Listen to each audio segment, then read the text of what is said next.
DMV Download, the new daily podcast from WTOP News, is out now. Hosts Megan Clorty and Luke Garrett get the story behind the story. Every weekday afternoon, Megan and I will go beyond the headlines with WTOP reporters and sources to bring you more on the biggest local stories impacting you, our fellow Washingtonians. The DMV Download podcast is available now on all major podcast platforms. Subscribe today so you don't miss an episode. The DMV Download podcast is presented by Steamfitters Local 602.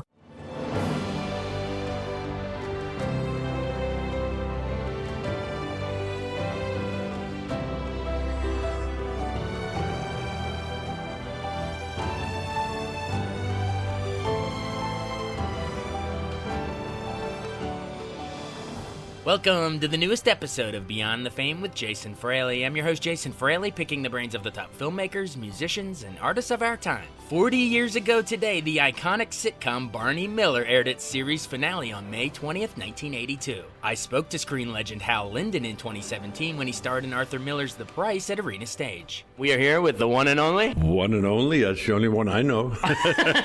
Hal Linden. Nice to meet you, Jason. Are you kidding me? The pleasure's all mine. No, we're here to talk The Price, Arthur Miller's classic at Arena Stage. Now, before we dive into the show, I hear that once upon a time you played in an army band down at Fort Belvoir. You were in the area? Well, you've been checking your Google, huh? That's what it's for. That's what it's for. That was the turning point in my life. Really? Yeah. Up until that point, I was a musician. I was a trained classical clarinet player. If I had any discipline, I probably would have ended up in a major symphony. I was very good. I ended up kind of sliding over into jazz. I played with the big bands. And when I went in the Army, I was stationed indeed at Fort Belvoir in the band, playing the clarinet. I had never set foot on a stage. I had no interest in the stage. I never even went to the theater. I came from New York. I never went to the theater. And it was in Fort Belvoir. I was always the band singer. I was always the personality kid out in front, you know. Right. So when I was in Belvoir, I got involved with the soldier shows, singing, and at some point, you know, doing sketches and whatnot. And when I got out of service, it happened to coincide with the end of the big band era. The beginning... Good timing. Well, it was the beginning of rock and roll, which I never appreciated. And so... Even after it took off, you never got into it. You pined for the big band days. Well, it took off. It was in the primitive days of rock and roll when I got out of the Army. And yes, I indeed pined for the big band days. And so that's when I gave the theater a shot, and look what happened. So a lot of our listeners are going to love that, and that no one knew that the great Hal Linden had never been on a stage until Fort Belvoir playing in the Army band. That's great. How did you? What was that next step then? So you see that big band's dying, you see rock and roll coming in, you say, "Oh, I kind of like being on the stage." What was your first acting class or role, or what? How did you actually make that pivot? I went to the only guy I knew who had ever been on the stage. I said, "What do I do?" And he said, "Well, you got to learn how to act. You got to learn how to sing. You got to learn how to dance. You got to learn it." So I started studying everything. I used my GI Bill. I went to the American Theater Wing and did a few courses there, and started auditioning for summer stock. I got my first audition. I won it, or I got the job. And from there, and then for the next couple of years, I did both. I'd do a season of summer stock, and then I'd come home and play weddings and bar mitzvahs. And until I finally got a shot on Broadway, got my big break, if you will, and started a career. That's so great. See, all of these roles that we've enjoyed over the years started with Fort Belvoir and then the GI Bill. There you go. There you go. That's it. I am not making a political statement, but yes, the GI Bill. Hey, it's history. It's fact at this point. Oh, that's so great. All right. Well, we're here to talk Arthur Miller's The Price at Arena Stage. Your first time at Arena. Actually, DC's having a bit of an Arthur Miller moment now because Death of a Salesman's over at Ford's. But I guess before we dive too far into, the show, let's pretend pretend some of our listeners maybe they don't know what it's about. Give them the basic premise of the price. The title is a metaphor for the price we pay for the decisions we make. Sacrifices, win them, lose them. As he says in the show, sometimes the biggest decisions are the ones you don't even know you're making until the results start coming in, and you're stuck with them. But we all do make decisions and moves. And look at the one I did, Yeah. I specifically decided to try at a theater. That was a decision. I could have paid a big price. Well, the price was right for you, but the price was right, and basically that's what the play is about. It does specifically deal with the price of furniture. The main character is trying to sell off his father's the legacy, as it were, all the old furniture from his father's house, which is going to be torn down. And I'm the dealer who comes in to give him the price. But it's basically about decisions, choices. Gotcha. Miller knows how to deal with those things. Yeah, absolutely. I'm pretty sure. So when he wrote Salesman, that was early in his career. I want to say it was probably in the 40s, and he pulled a lot of inspiration from his own father, who I think had lost a lot during the stock market crash. I think in New York's the garment industry. But this, I think, is 1968. This is decades later, and he sets it post-Depression, right? This is the backdrop of the story. How does what do you think from Miller's? I think I read somewhere that he based one of the characters on a childhood friend of his. Are you aware of this? No. Oh, okay. Well, tell me more about your character. Well, when we did the reading here, one of the board members, as I was walking out of the room, said, "Boy, you're just like my Uncle Louis." And I said to her, I had an Uncle Louis too, and I have a feeling Arthur Miller must have had an Uncle Louis, because that's the kind of character he that I play, a Russian Jewish immigrant who has survived all his life. He says, I struggled in 6 different countries, almost got killed a couple of times, but he survived. And I suspect Miller probably drew from his own family. The main problem is the 2 brothers who were not fighting over the furniture, but fighting over history, fighting over their... Explain what you mean by that. Well, their view of what happened. They've obviously been separated for about 16 years, I think. The word is not separated. What word am I looking for? Estranged. And their view of why they've both been estranged is obviously different. Right. We all stand on the same mountain, but we look into different valleys. You know what I mean? Yeah, that's a good way to put it. So, and that's Miller has a terrific sense of the ironic in that sense, how people see what happened in history. Yeah.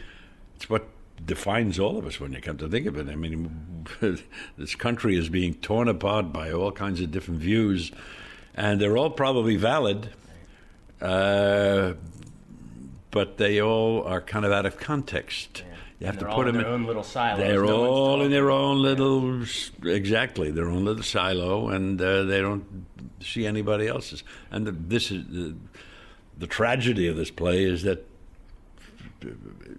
is the inability to see what the other person's saying or hear what the other person's saying. Absolutely. So we've talked a lot about the characters in the show and the themes, the setting. Take me into the actual text itself, the Miller's prose. What I'm sure you've grappled with it over the years, but him as a writer itself, when you've actually read his words, what makes him such a great writer? Well, first of all, my character is an anomaly for Miller. I don't know that has he ever written a character in with an accent. I mean, he's a foreign character. Right. His traditional characters have been, American types. He has the ability to be able to plumb an emotional moment and put it in a few words. I think that's the point. And they're interesting. They're not cliched words. They're fascinating words. The work that we did plumbing those depths was worth everything that we'll ever do. Just stopping at every word and saying, why did he use that word? Why does he? What? How do you feel about what he said? You know, and that kind of digging. I hope everybody who comes to see it enjoys it. But let me tell you something. I already got the most out of it. Yeah, we'll all get a little bit out of it, but you get the most. Take me just into, it's your first time at Arena Stage too. General impressions of just the theater here in itself. The theater. I'm finding American theater is getting more and more professional, grounded.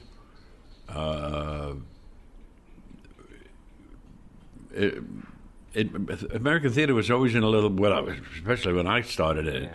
Always a question. We called it the what was it? The invalid. The invalid. Yes, we thought American theater was dying because, well, first of all, we were going to have our big, television was going to come in. Certainly, nobody was going to ever go to the theater when you can see it at home. Well, theater has survived and survived splendidly. Especially with regional theaters like Arena, where the whole work is done. It's not. It used to be, pastiche. Throw something together and send it out to the burbs. Right. No, now it's the same, maybe even deeper work than I did in. I did 20 original Broadway shows in my life. And if we didn't dig any deeper there than we're digging here, and we didn't have the same. We had the same dedication to doing it as well as possible on Broadway as we did here. Yeah, and it's fascinating. This year's big Broadway winner, the big Tony champ, started here at Arena Stage. Dear Evan Hansen, I'll never forget seeing it. You knew you were watching something special, but that's to your point. It's sort of flipped. So, and you're going to see that more often. You're going to see that more often because it's easier to develop ideas in smaller areas, and find out if you got something. You find out pretty quick if you got something of value. And to develop it, yeah. You mentioned your early years on Broadway. Let's hear about the Broadway debut. How about making a Broadway debut in the leading role of a musical opposite Judy Holliday? Can you imagine? Never had been on a Broadway stage, and that was my first step on a Broadway stage. Now, that's a high bar. How about that for a high bar? Pure luck. Yeah. Pure luck. I mean, pure luck in getting. You were born yesterday, and she was born yesterday. That's right. I mean, that's basically what we're doing. She was in Bells Are Ringing, and her leading man, the understudy, the standby to the leading man was leaving, and there was an opening. I happened to be going with a girl who was in the show. Oh, really? And I was up in Summer Stock, and she went to the stage manager. I didn't even have an agent. This is the beginning. And she went to the stage and says, "I know somebody who'd be perfect for this." It was now going to be an understudy role, go into the chorus and understudy the part. And I drove all the way in from somewhere in Connecticut or something, Massachusetts, I don't remember, to audition for the stage manager, to get the audition for the casting director. I mean, that's how. Right, that's where your mindset was. Well, not my mindset. That was reality. That's where you were in your career. I couldn't get an audition. Yeah. There was no agent, and nobody knew me. And I did that. I came back about 3-4 times auditioning for various people. Finally, I guess I fit, and they finally auditioned for Judy. Judy said, "Okay." That was on a Saturday between shows. It was an interesting Saturday too, because at the time I was a Ray Charles singer Do you know what that was? Yeah, of course. I'm not talking about Ray Charles the entertainer. I'm talking about Ray Charles the musical director. Well, then I have no. Inform me. Well, if you go look into your archives on television shows, this happened to be the Perry Como show. Okay. And there were the Ray Charles singers, a chorus that sang behind Perry. And we were rehearsing that Saturday afternoon. He had a Saturday night show live.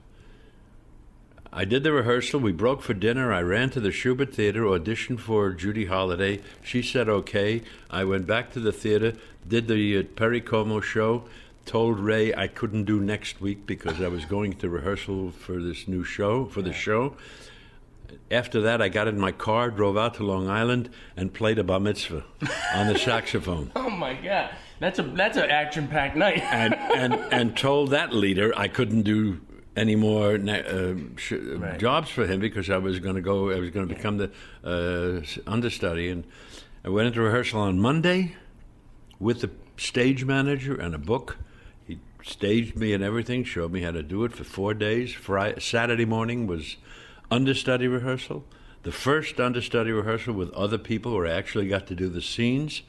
And during the rehearsal, he said, "Keep going because you're on today." Wow. And I made my Broadway debut in the lead opposite Judy Holliday, never having rehearsed with her, there was one big number I did which I never rehearsed because I never rehearsed with the chorus. I don't have to tell you.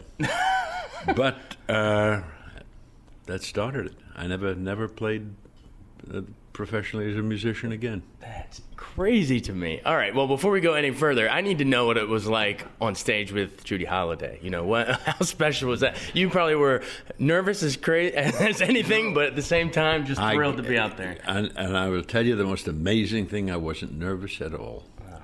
I was just so focused on what I had to do that there were no nerves.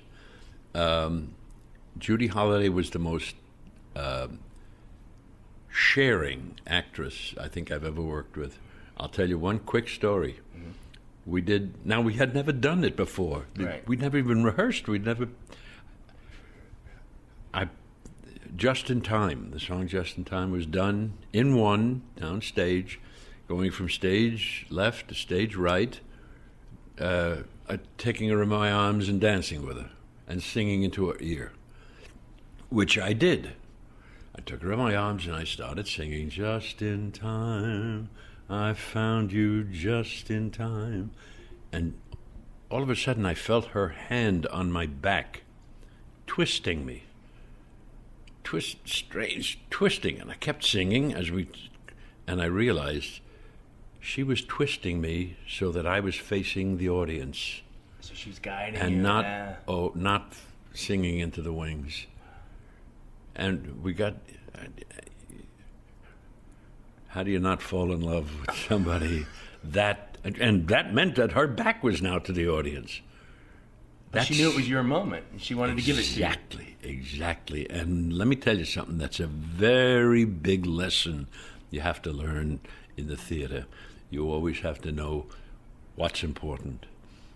Where is the audience supposed to be paying attention? And it's your job to make sure that's where they're looking. Not always at you, but at whatever is driving the play. Wow. Yeah. Big lesson, my first day on a Broadway stage. Stay tuned for the rest of my conversation with Hal Linden, but first a message from a fellow WTOP podcast. DMV Download, the new daily podcast from WTOP News, is out now. Hosts Megan Clorty and Luke Garrett get the story behind the story. Every weekday afternoon, Megan and I will go beyond the headlines with WTOP reporters and sources to bring you more on the biggest local stories impacting you, our fellow Washingtonians. The DMV Download podcast is available now on all major podcast platforms. Subscribe today so you don't miss an episode. The DMV Download podcast is presented by Steamfitters Local 602. Welcome back to Beyond the Fame for the rest of my conversation with Hal Linden. Any other highlights or favorite roles in between it? Anything Goes, Cole Porter? Yeah, Anything Goes was in there. That was off Broadway. That show I took a cut and pay from unemployment insurance to do. Talk about selflessness. There you go. Well, you had the opportunity, that's all. It was a terrific opportunity, but basically, what you're describing is a decade as an understudy and a standby, the most frustrating decade in my life. But an interesting decade for me, because that's when I got married. That's when I had 4 children, all in that time. So by the time I got to shows where I had any kind of a personal reputation, where they would hire me, and especially the Rothschilds, which was 13 years after Bells Are Ringing, 12 years, something like that. Yeah. So 12 years of really struggling in the vineyards.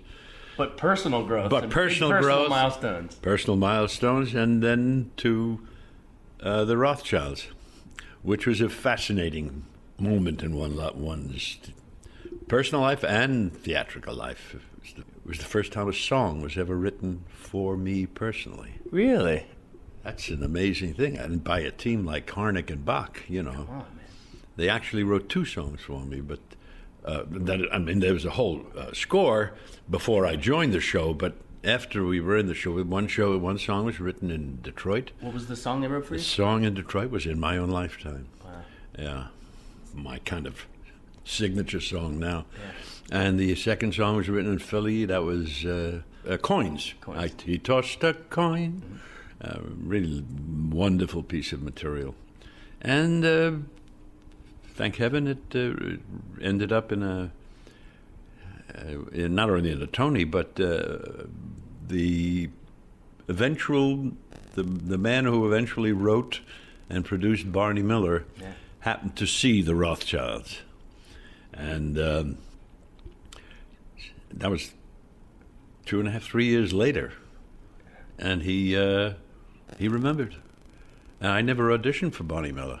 He just saw the role. He saw the role. He saw me, and when he was putting the character together, I was the guy he had in mind. I want that guy that sang Coins. That's what he said. He could have.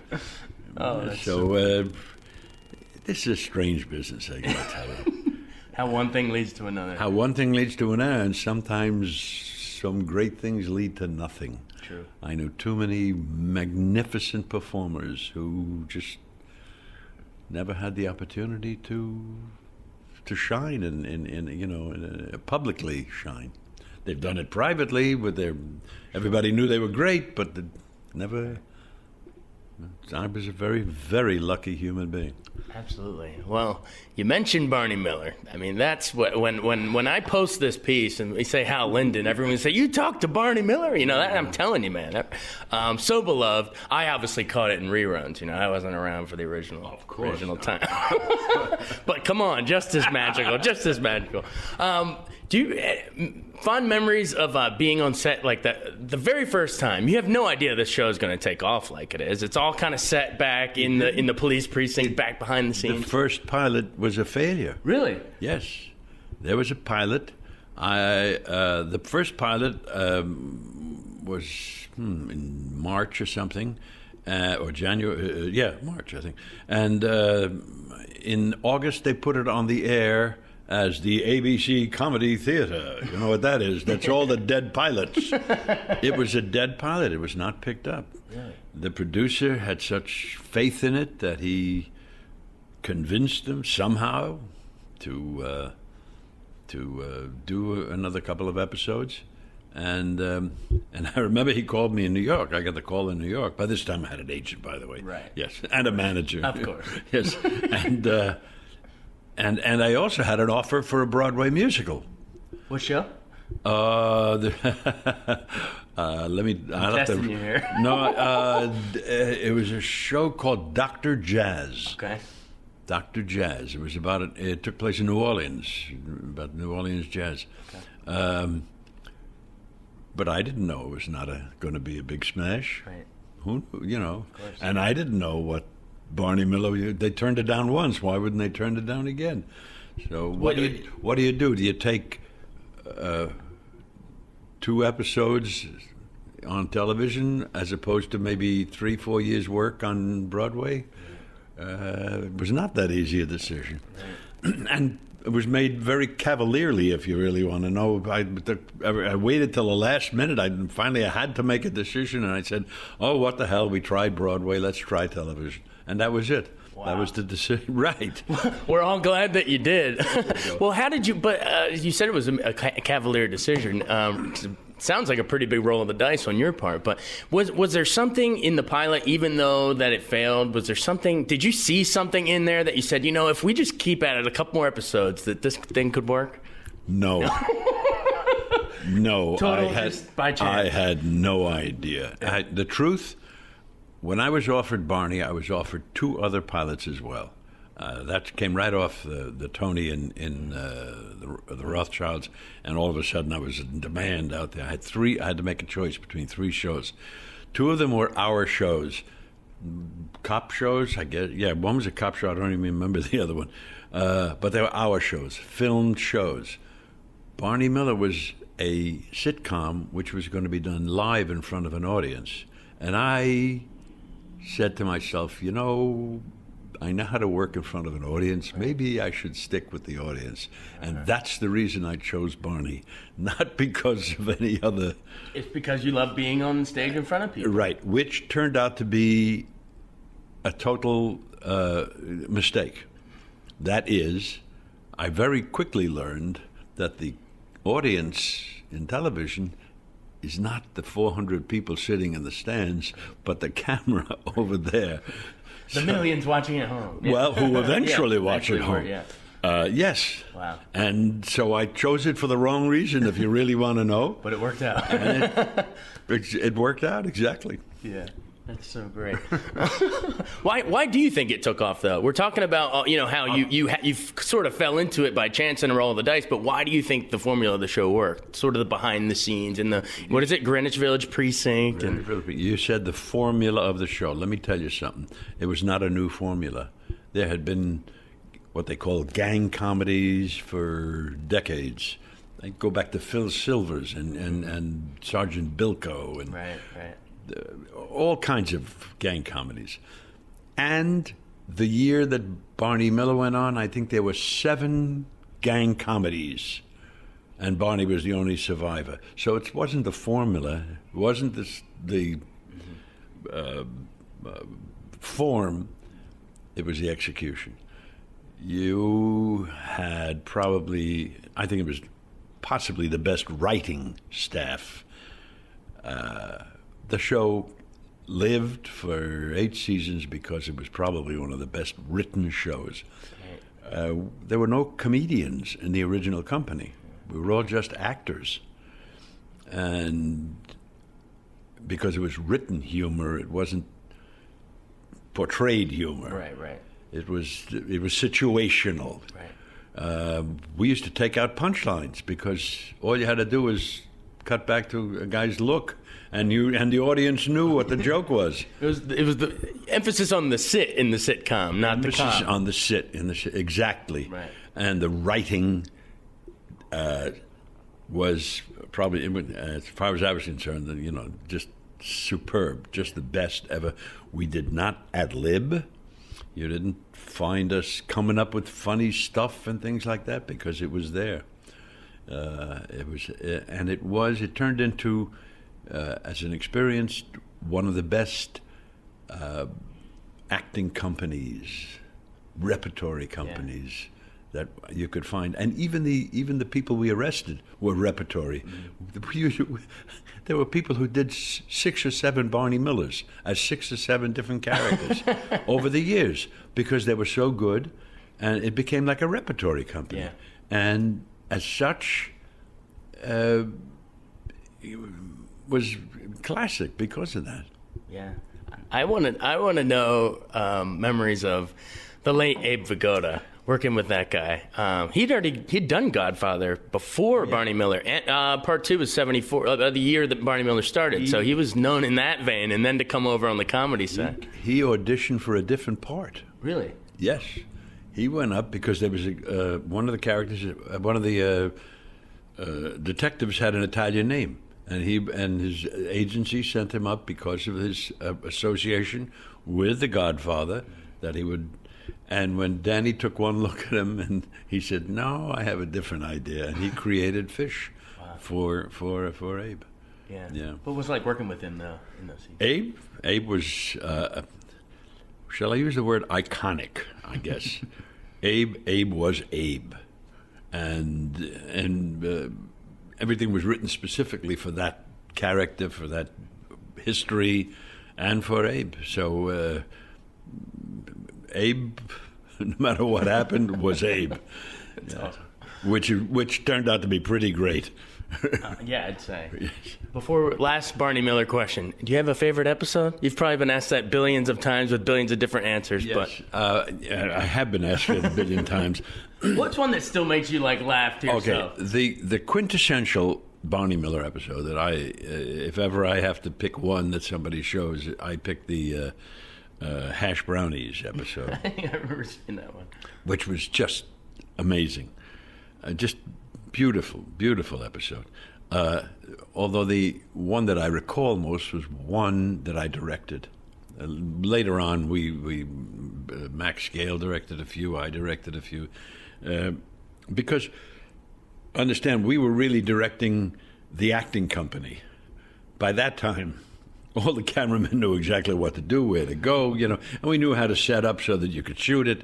So it wasn't, you didn't need a real cinematographer to direct it.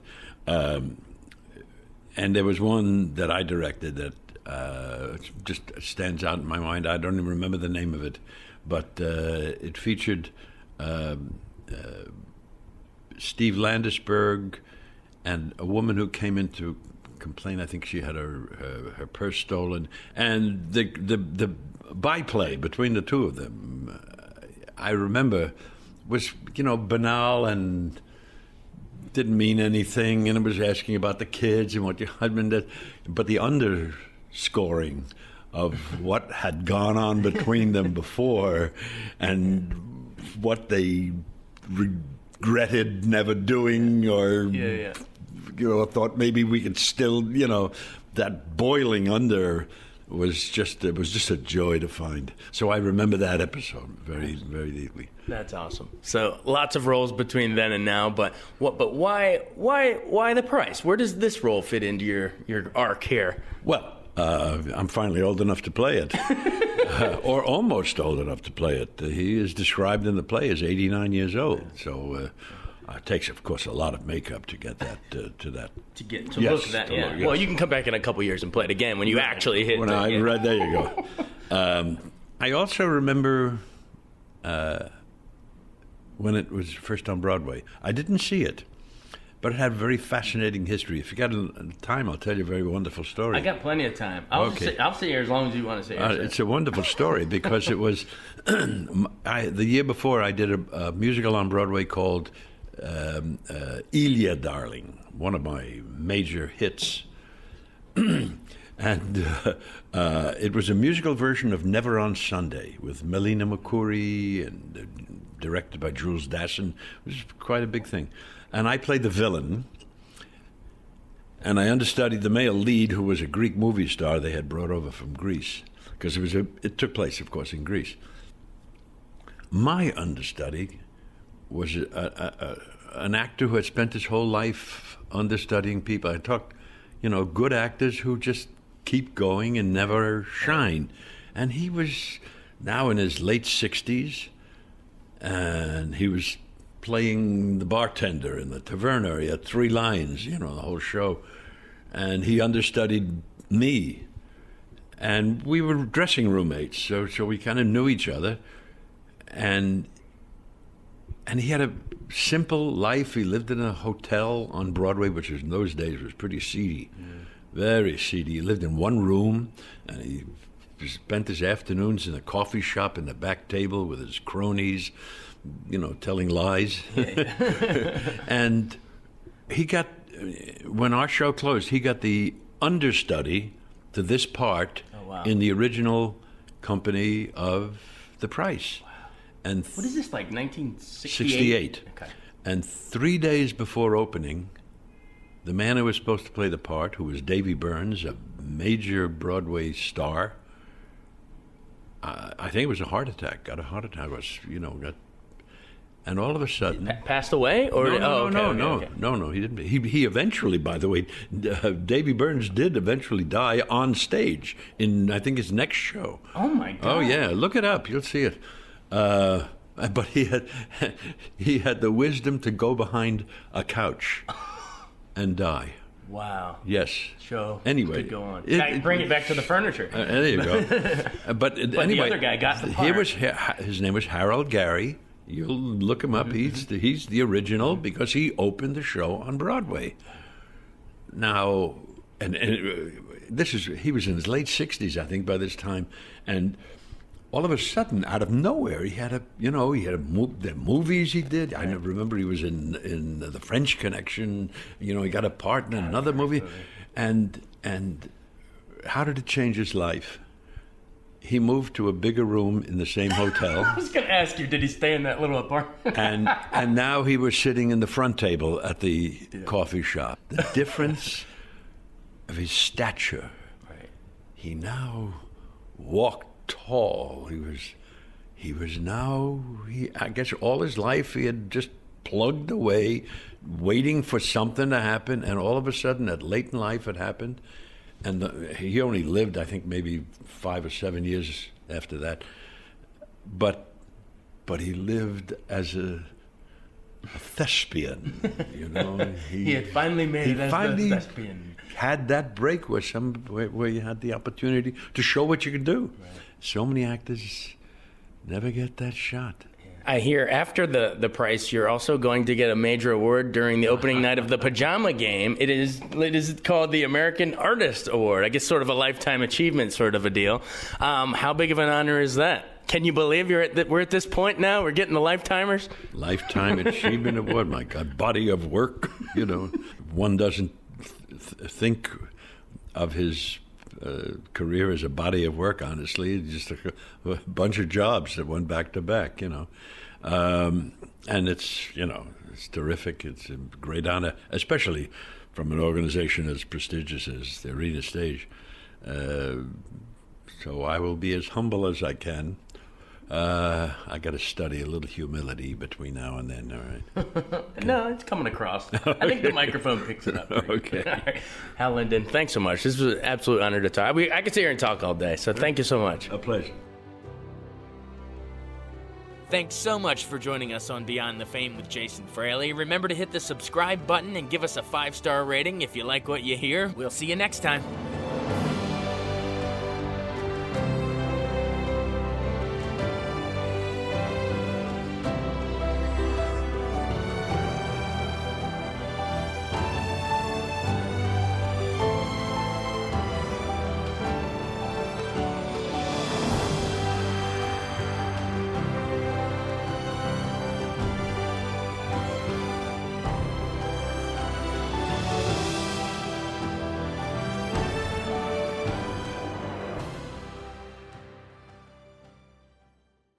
I wanted to take a second to tell you about an app I really enjoy. Living in the D.C. area is great, and Podcast D.C. gathers all of the local shows that I like all in one local app. Health, sports, local news, politics, and so much more. Podcast D.C. is the new local app with hundreds of D.C. area podcasts to choose from. I can earn exciting rewards just for listening and share the podcasts I love instantly. Available in the App Store or in Google Play, listen local with Podcast D.C.